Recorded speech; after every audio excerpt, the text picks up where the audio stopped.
Hey guys, it's Heidi, and here we are looking at the Goodwill Bins. Thanks so much for joining me today. We're just looking through some stuff. An interesting color block purse there. Didn't feel so great. Now this is interesting. I suppose you're supposed to put that on the wall after you get married? I don't know. Nobody was really picking it up. But I regretted touching that curling iron as soon as I put my hand on it. It was sticky. I think it was probably hairspray.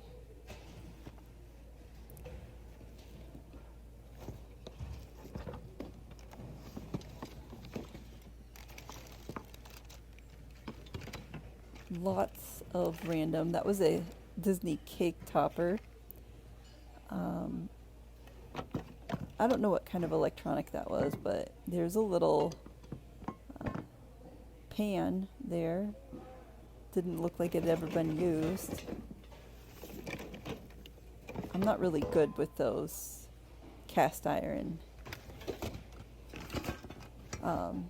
So yeah, I thought this was kind of interesting. It was an Allstate 400 race book, almost like in perfect condition.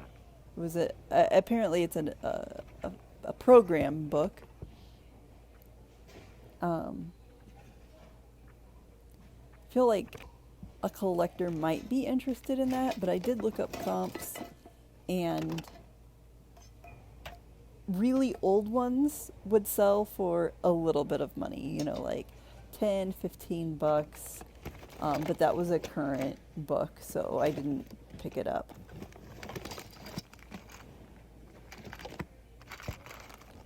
Here is a pair of glasses that I found. I'm really nervous about selling anything that would be a prescription, including glasses. And they did have on the side that they were Michael Kors glasses, so I don't know if that was a pickup or not, but I left them behind. I've been thinking about doing a giveaway. Let me know in the comments down below. I have a large fake Supreme sweatshirt that I could give away. Let me know if anyone would be interested in that, and we could start the process. This belt buckle, my grandpa used to sell belt buckles, and some of them are quite collectible. There was no maker's mark or anything on that, and it did feel a little lightweight and not like high quality belt buckle, so I left it behind. These were weight training belts. There was a couple of them in there. This was a cute tiger. I just have so many toys to go through that I didn't bother to pick it up. But I really wanted to, because it was probably from the Jungle Book.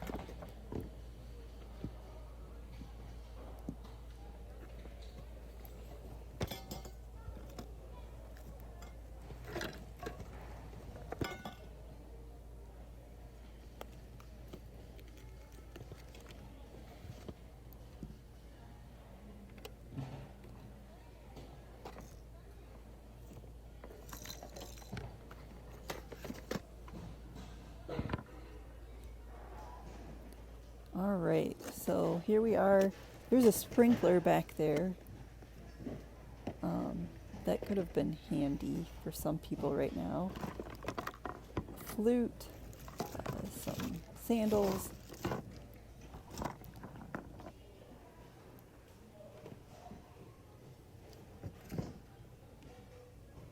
I have heard that some people do pick up these Beanie Babies and sell them for a decent amount of money. Beanie Babies are an interesting topic because I have heard that people will mark them up for like outrageous amounts of money. And I have even seen this in sold comps. Like, we're talking like $18,000. And there's literally sold comps on some of these Beanie Babies for that. And I've been hearing through the rumor mill that it's all a setup. Like, people realize that, you know, by looking up sold comps, you can get like an average price range, and people will think that, you know, these items are worth that much money, but they're really only having, you know, kind of like a third party person make the sell, and then they're like refunding them the money. Let me know if you guys have heard anything on this, because it is quite interesting to me. If that's true, I don't know if there's anything that eBay can do to stop that. Like, it seems very sketch to me, because if that's true, then everybody is going to inflate their prices on everything, and it could just get really out of hand. Who's going to pay $18,000 for a Beanie Baby? But there are literal sold comps on some of these things for that. $10, yeah, I can believe that, but not $18,000. So yeah, I've rambled on about that for a while, so let's continue to dig here. Some nice rulers. Those always came in handy, those see-through rulers. Some garage sale items. I saw this Snoopy book. This was a Wendy's kids meal thing. I tried to look up sold comps on this, and I couldn't find anything, which might be a good thing. If you can't find sold comps on something, do you pick it up? This was a little Duplo minifigure. Pretty cool.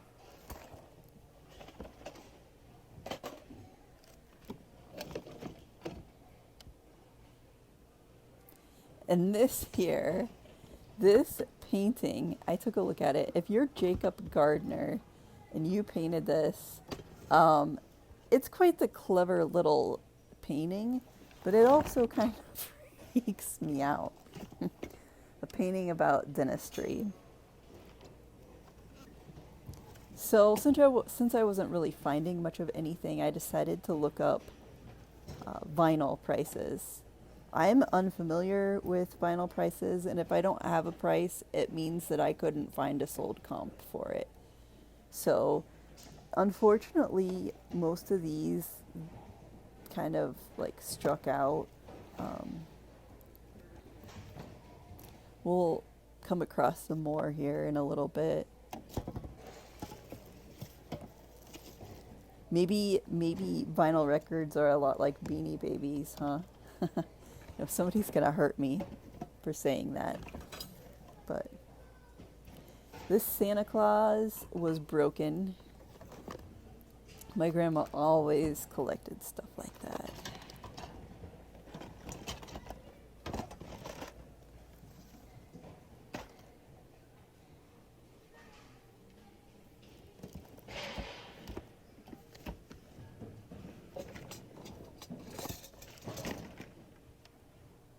Okay, here are some more vinyls. I believe Perry Como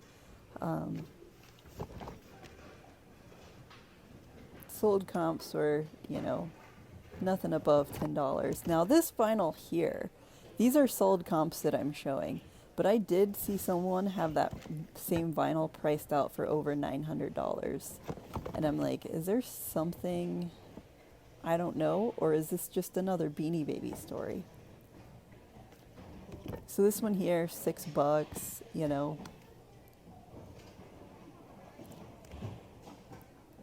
These were probably picked through already, and maybe that's why. The Green Green Grass of Home by the Blue Ridge Quartet, nothing. And then I just kind of got over like figuring out that these weren't really worth anything. I'm sure that the Starbucks cups next to these that I didn't even see were probably worth more than this entire pile of vinyl records. So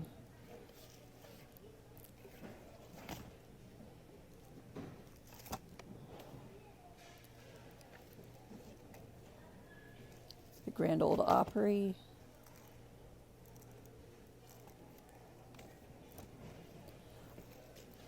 I think this one was actually brand new. Lawrence Welk.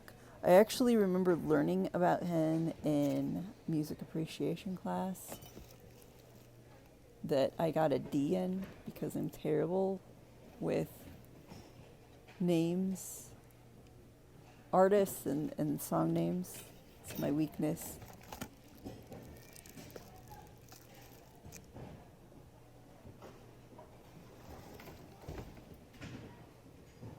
Oh, and here's another pile of vinyls. Don Gibson, Bring Back Your Love to Me.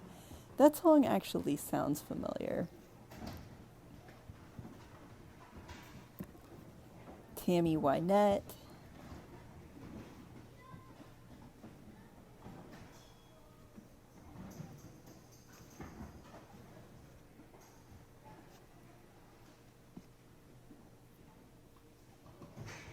My grandma had a vinyl player, and she would always play Alphabet Soup. Kids songs, you know.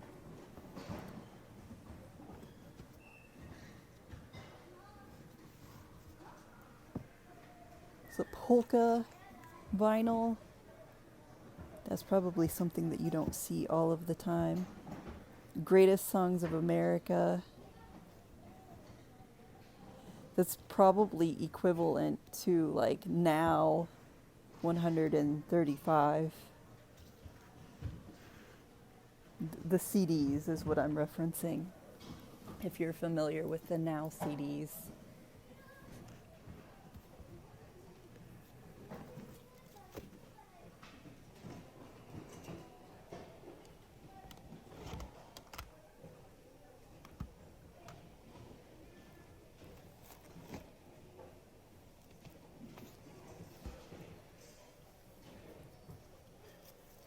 I did see someone one time just grab an armload of vinyl, and I'm not even sure they cared what the comps were. They just assumed that they were highly collectible.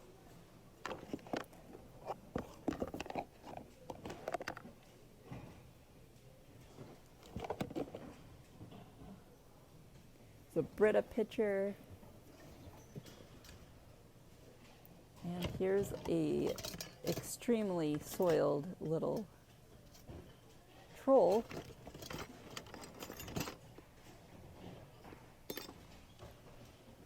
More vinyl. We're gonna skip those, but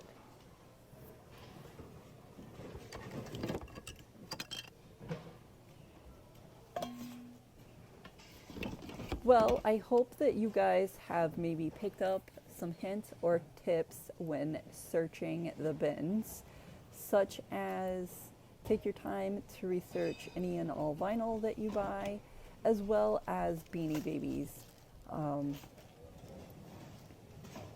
I'm sure that, you know, those things, you think that they don't take up too much room, but if you just start buying lots of them, they do start to pile up quickly, and they're not fast movers. So I hope you guys have enjoyed this video. Please take some time to like and subscribe just to support my channel, and I appreciate you guys so much. Have a great weekend. Bye.